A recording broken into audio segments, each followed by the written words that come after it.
Panna cotta is a smooth, creamy dessert that you can make in nearly any flavor. It creates a beautiful presentation and it's easy to make.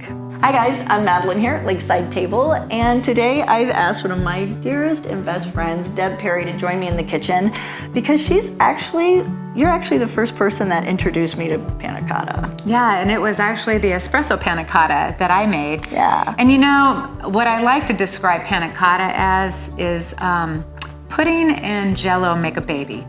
It's kind of that's dead on. That's exactly it. And what I love about panna cotta is that it's incredibly versatile.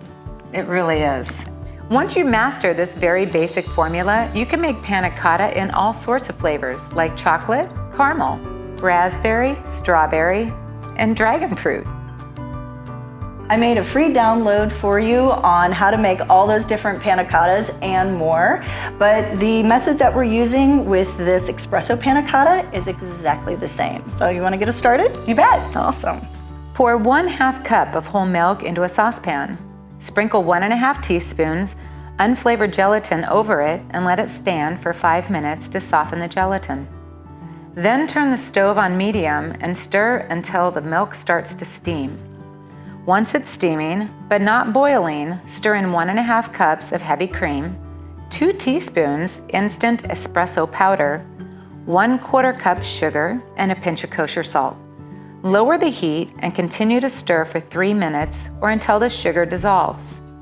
Remove it from the heat and let it cool down for 10 minutes.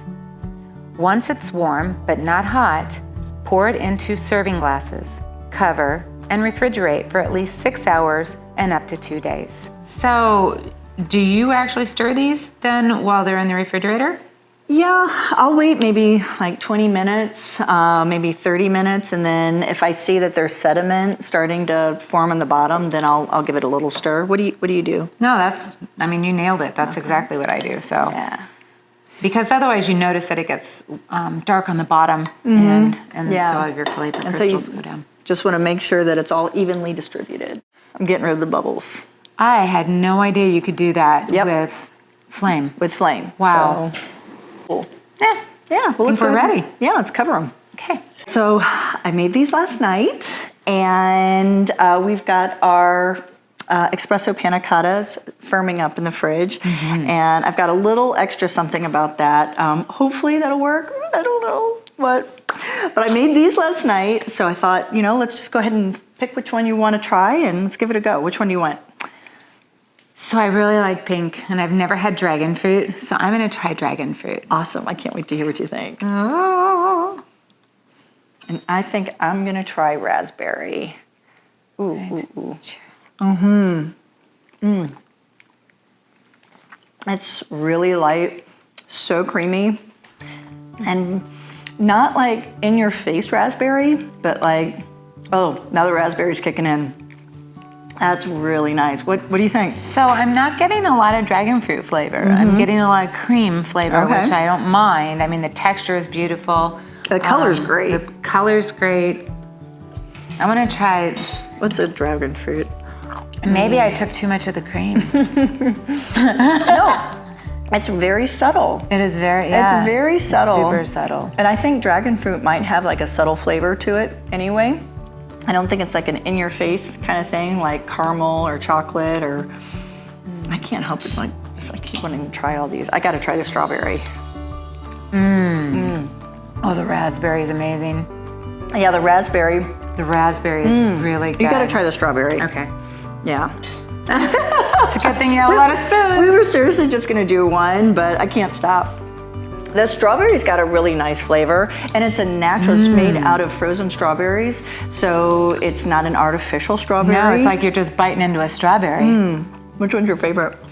Well, so far, I know raspberry is my favorite so far.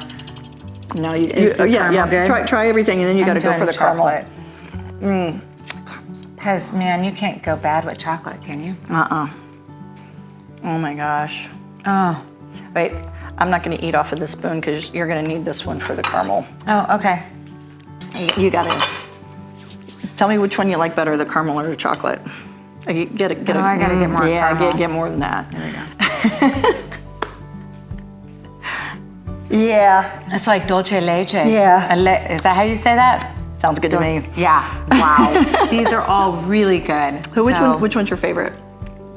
I'm gonna say the caramel. I agree. Oh, I totally agree. So good. Yeah, I'm with you. They're all really great, but the caramel, that's the bomb. It's the bomb. That's the bomb. Yeah. All right, so I got one more trick to show you guys, if it works, hopefully. And if not, so hang around after, we wrap things up, and then if this actually works, it'll be there. And if not, this will be the end of the video. So Gotta try this recipe, seriously. Thanks for hanging out with us here at Lakeside Table. Like, subscribe, you know the drill, and stick around for more videos, and we'll see you soon. Bye, guys. Bye. I want more of the caramel. I want some more of the Yeah, chocolate we need too. new spoons. We need new spoons.